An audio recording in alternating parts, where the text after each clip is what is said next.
या ठिकाणी जिल्हाधिकारी कचेरीच्या समोर शिरूर तालुक्यातील काही शेतकरी आपल्या पुनर्वसनाच्या प्रकल्पातल्या जमिनींना काही अधिकाऱ्यांनी प्रशासकीय आणि दलालांनी मिळून गिळंकृत केलेले आहेत। त्यावरती छावा प्रतिष्ठानचे सरपंच हे आपली भूमिका त्याबाबत मांडत आहेत। साधारणपणे जानेवारीच्या पहिल्या आठवड्यामध्ये नायब तहसीलदार आणि मंडल अधिकारी यांच्यावर गुन्हे दाखल झाले पुनर्वसन बेकायदेशीर हस्तांतरणाप्रकरणी।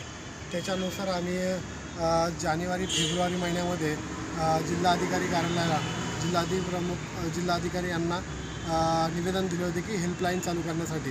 तर हेल्पलाईन चालू झाल्यानंतर सर्व शेतकरी यांनी माझ्याशी संपर्क साधल्यानंतर सर्व शेतकरी मिळून त्यांच्यावर कोणकोणत्या गोष्टींचा अन्याय झाला त्यांनी त्या संदर्भात सगळे लेखी पुरावे आणि त्या संबंधितच्या जे अधिकारी आहेत किंवा दलाल आहेत यांचे सबळ पुरावे त्यांच्याकडे होते। त्यानंतर आम्ही 5/8/2019 रोजी जिल्हाधिकारी कार्यालय जिल्हाधिकारी यांना आणि जिल्हा पुनर्वसन अधिकारी तसेच विभागीय आयुक्त यांना निवेदन दिले की बेकायदेशीररित्या हस्तांतरण करणाऱ्या या प्रशासकीय अधिकारी आणि गुंड दलाल यांच्या रॅकेटवर कारवाई करण्यात यावी आणि ह्या जमिनी सरकार जमा करण्यात याव्या। पण याच्यावर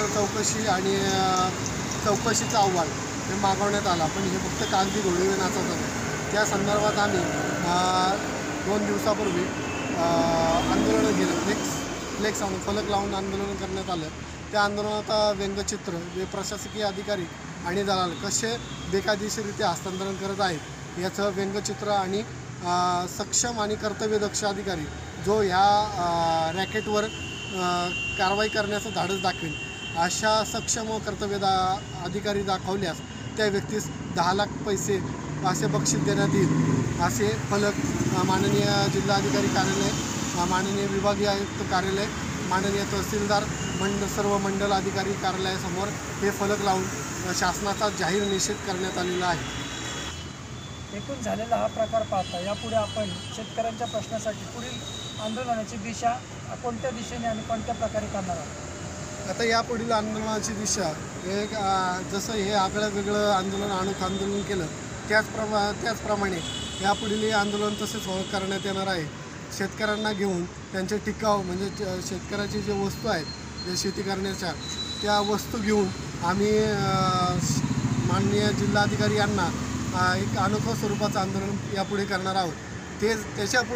त्याच्यापुढे यांना जाग आली नाही, यांनी झोपेचं सोंग जर घेतलं तर एक आक्रोश आंदोलन जिल्हाधिकारी कार्यालयाच्या ह्याच ठिकाणी करण्यात येईल।